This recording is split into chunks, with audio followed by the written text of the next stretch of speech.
Physics वाला में एक मेजर प्रॉब्लम हो गई है कास्टिसिज्म की। 3 वीडियो इस समय सर्कुलेट कर रहे हैं इंटरनेट पे, जिसमें जो फिजिक्स वाला के टीचर्स है उन्होंने कास्टिस्ट स्लर यूज किया है। ये पहले ये टीचर थे, ये इनको किसी ने बच्चे ने बोल दिया सर आप रवि किशन की तरह दिखते हो, तो एक खुश होकर बोल रहा है अच्छा हुआ रवि किशन की तरह दिखता हूं, मैं कम से कम चोर चमार की तरह तो नहीं दिखता। सुनिए एक बार। मैं रवि किशन स्टार की तरह थोड़ा बहुत दिख सकता हूँ मैं। हाँ, नहीं तो कोई चोर चमार की तरह मैं दिखता तो बहुत मुश्किल हो जाता मेरे लिए। चोर चमार की तरह दिखता तो मेरे लिए बहुत मुश्किल हो जाता। देखो ये बात मान सकते हैं कि उन्होंने क्लास में बोला है और किसी को डायरेक्टली रेफर नहीं कर रहे हैं, तो उनके मुंह से निकल गया।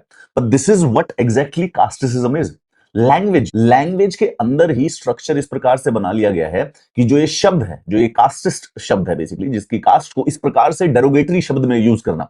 एक और वीडियो देखो। 2 इयर्स का जेल हो गया, मतलब जरूर तुम कुछ बड़ा क्राइम किए थे। ये कह रहा है कि 2 इयर्स का जेल हो गया, मतलब कि कुछ जरूर बड़ा क्राइम किए थे, क्योंकि चोरी चमारी छोटा सा काम करने में इतना बड़ा जेल नहीं है। क्योंकि चोरी चमारी करने में इतना सा जेल नहीं होता है। अगेन दोबारा से सिर्फ वो वर्ड जो है, वो जो कास्ट का वर्ड है, उसको इस प्रकार से यूज करना कि वो चोरी के साथ एसोसिएटेड है। समथिंग जो कि ना आज से 150 साल पहले ब्रिटिशर्स किया करते थे। उन्होंने डिक्लेयर कर दिया था कि कुछ पर्टिकुलर ट्राइब्स ऑटोमेटिकली क्रिमिनल है, मतलब कि जस्ट उस ट्राइब में पैदा होना मतलब कि तुम एक क्रिमिनल हो जाओगे। एक और वीडियो देखो इनका। क्यों कभी कभी मुझे अपने जीवन पे पछतावा होता है कि भगवान ये कौन सा जीवन दे दिया मुझे। मतलब वो बना देते, चमार बना देते, मैं बूट पॉलिश करता हूँ। ये वाला तीसरे वाला बंदा कह रहा है कि मैं क्यों पढ़ा रहा हूं, मुझे कैसा जीवन दे दिया भगवान ने, इससे बढ़िया तो मुझे चमार बना देते, मैं बूट पॉलिश करता बैठ के, उस वो सुकून का जीवन होता। 1950s के बाद जब से कॉन्स्टिट्यूशन बनाना, तो देयर वाज अ मूवमेंट जो कि इस बात को रिकॉग्नाइज करती थी कि शेड्यूल्ड कास्ट और शेड्यूल्ड ट्राइब के साथ सदियों से किसी न किसी प्रकार का अन्याय हो रहा है, ऑपरेशन हो रहा है, and we need to reverse it. उसको रिवर्स करने के लिए कॉन्स्टिट्यूशन में अफर्मेटिव एक्शंस भी लिए गए। एंड देन सडनली, मेरी पर्सनल ऑब्जर्वेशन है कि 2010 के बाद जब से इंटरनेट बूम ब्लास्ट हुआ है, तब से the upper caste is also fighting back with the claim कि हमने इतना ऑपरेशन किया नहीं है जितना बोल रहे हो। ये जो लिटरेचर है जो SC ST का है, ये तो सिर्फ 1970 के बाद से जन्म लिया है, कुछ नहीं है, ये सब इनकी खुद की ही गलती है।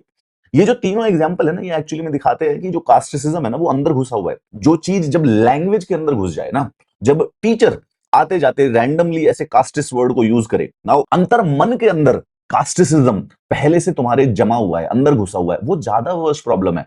फिजिक्स वाला हैज अ प्रॉब्लम ऑफ कास्टिसिज्म। मैं कोई उनका बड़ा एडवाइजर तो नहीं हूं, पर मुझे लगता है कि फिजिक्स वालों को इमीडिएटली एक कास्ट सेंसिटिविटी ट्रेनिंग इंक्लूड कर देनी चाहिए अपनी फैकल्टीज के लिए, क्योंकि टीचर्स की इंपैक्ट बहुत ज्यादा है। अगर आप किसी ये स्टूडेंट के सामने बोलोगे तो देखो दो अफसर है, जो अपर कास्ट वाले हैं उनको लगे, उनको नॉर्मलाइज हो जाएगा कि टीचर भी कह रहे हैं हाँ यार चोरी चमारी ठीक है, मतलब बात सही कह रहे हैं यार, चोरी चमारी में मैं थोड़ी ना पकड़ा जाऊंगा, मैं ऐसा थोड़ी ना हूं। एंड जो SC ST स्टूडेंट है, वो तो ये सुन के उनका तो दिल्ली बेसिकली महसूस जाएगा ना यार। टीचर भी अगर इस प्रकार की भाषा का प्रयोग करेगा तो उनका तो एकदम मन ही मर जाएगा, वो आदमी कैसे आगे बढ़ेगा भाई। फिजिक्स वालों को तो इस समय ऑटोमेटिकली एक caste sensitivity training faculty training के अंदर इंक्लूड कर देनी चाहिए। 5 दिन का कोई इनका 1-1 घंटे का सेशन करवा दो कि भाई क्या बदतमीजी चल रही है। और दूसरा